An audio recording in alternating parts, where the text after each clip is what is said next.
আসসালামু আলাইকুম। আশা করি আপনারা সবাই ভালো আছেন। আলহামদুলিল্লাহ আমি অনেক ভালো আছি। তো আজকে শেয়ার করব আপনাদের সাথে পাঙ্গাসের মাছ ঝোল।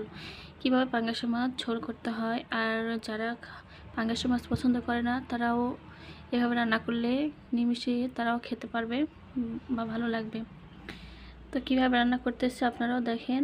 তো আমি পাঙ্গাস মাছটা আগে এই যে একটু লবণ দিয়ে ভালোভাবে এটাকে মাখিয়ে মাখিয়ে ধুয়ে নিব। লবণ দেওয়ার এর কারণ যে এই মাছটা অনেকটা লেলপা টাইপের। তো এই লবণটা যদি আপনারা দেন তাহলে এই লেলপাটা কেটে যাবে, আর সাথে যদি একটু লেবু দেন তাহলে এর গন্ধটাও থাকবে না। তো এভাবে কিছুক্ষণ হাত দিয়ে মাখিয়ে নিতে হবে। মাখিয়ে নিলে এর গায়ে যে লেলপা ভাবটা থাকে সেটা কেটে যাবে।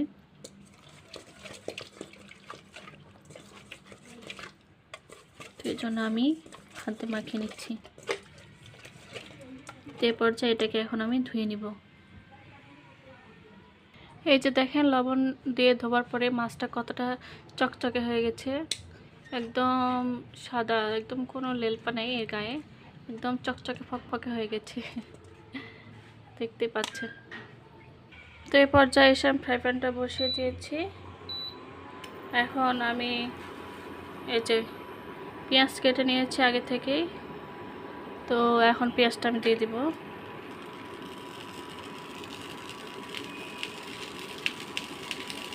সাথে একটু তেলও দিয়ে দিয়েছিলাম।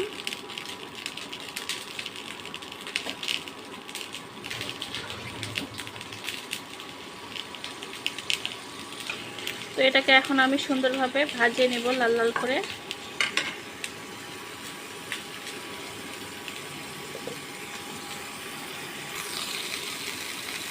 এই পর্যায়ে এসে আমি একটু তেল দিয়ে দিলাম।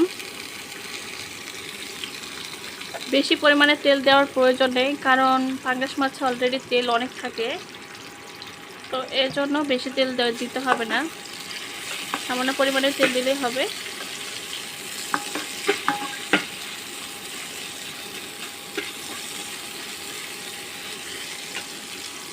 তো এই পর্যায়ে দিয়ে দিলাম লবণ।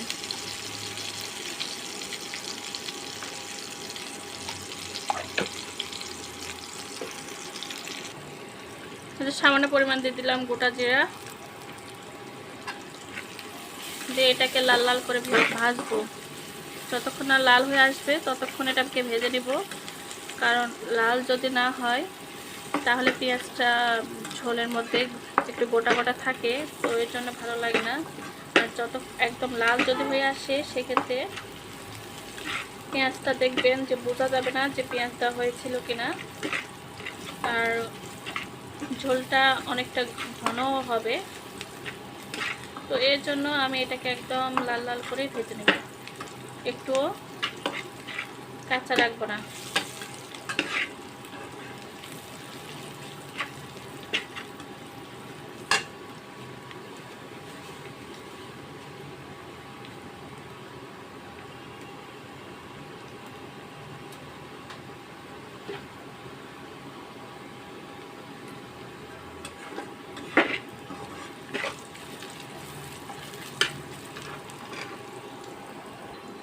তো এই যে দেখতে পাচ্ছেন লাল লাল হয়ে গেছে। তো বেশি লাল করলে পুড়ে যাবে, তো এখানে সামান্য পরিমাণ পানি দিয়ে দিব যাতে পুড়ে না যায়।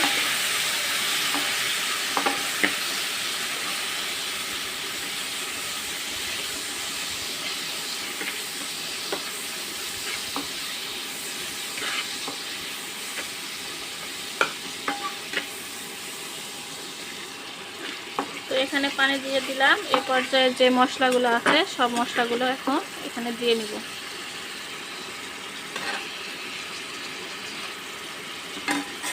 তো এই যে আদা রসুন জিরা সব একসাথে বেটে রেখেছিলাম, তো সেটা একটু দিয়ে দিচ্ছি।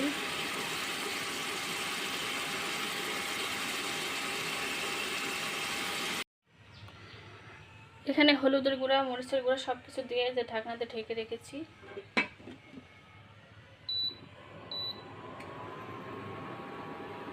এটাকে সেদ্ধ হবার জন্য আমি এই মশলাটা যাতে গন্ধ না থাকে এর জন্য আগে থেকে ঢাকনাতে ঢেকে রেখেছি। এখন ঢাকনাটা উঠাবো, উঠে মশলাটা একটু কষিয়ে নেব।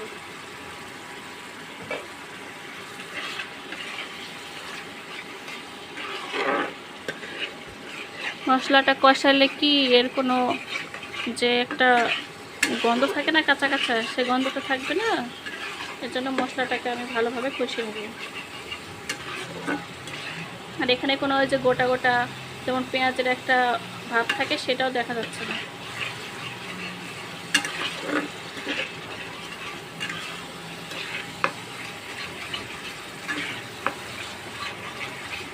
এটাকে কিছুক্ষণ সময় নিয়ে কষাইতে হবে, যতক্ষণ না মশলা থেকে একটা তেল বের হয়ে আসতেছে ততক্ষণ পর্যন্ত এটাকে কষিয়ে নেব।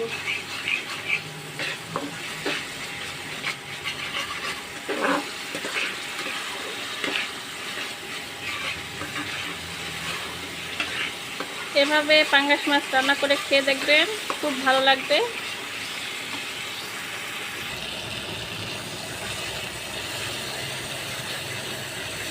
তো এভাবে এটা কষিয়ে নেওয়া হয়ে গেছে। তো এই পর্যায়ে মাছটা আমি দিয়ে দিব। এই যে মাছটা দিয়ে দিলাম।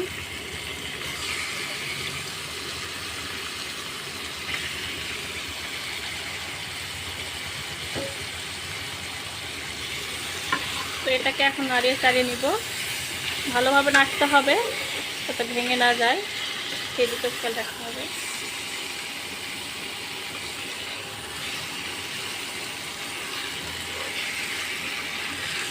তো আপনারা এভাবে বাসায় ট্রাই করবেন, খেয়ে দেখবেন খুব ভালো লাগবে। আর যারা এখন আমার পেজটাকে সাবস্ক্রাইব করেনি অবশ্যই সাবস্ক্রাইব করে পাশে থাকবে। হালকা একটু পানি দিয়ে নিলাম এর জন্য যাতে নিচে লেগে না যায়।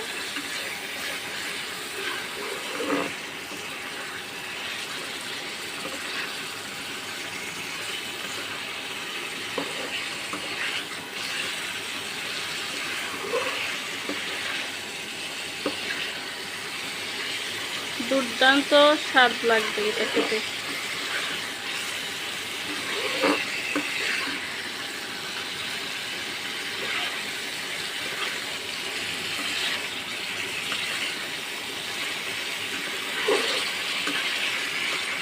তো এভাবে আমি কিছুক্ষণ নাড়িয়ে ছাড়িয়ে নিব, নেবার পরে সেদ্ধ হওয়ার জন্য আমি এটাকে পানি দিয়ে দেব।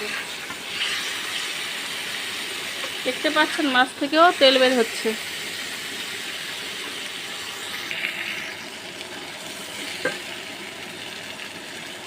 এ পর্যায়ে সেদ্ধ হওয়ার জন্য আমি এখানে পানি দিয়ে নেব সামান্য।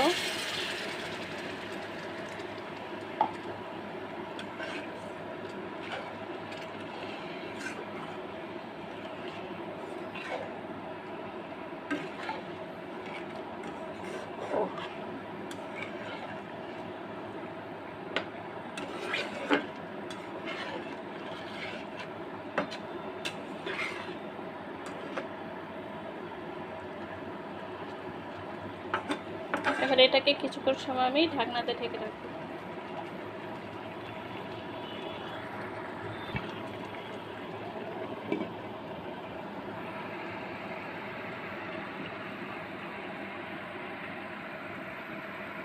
মাছটা আমার ফুটে গেছে, এখন একটুখানি নাড়াচাড়া দিয়ে নামিয়ে নিলে আমার রান্নাটা হয়ে যাবে।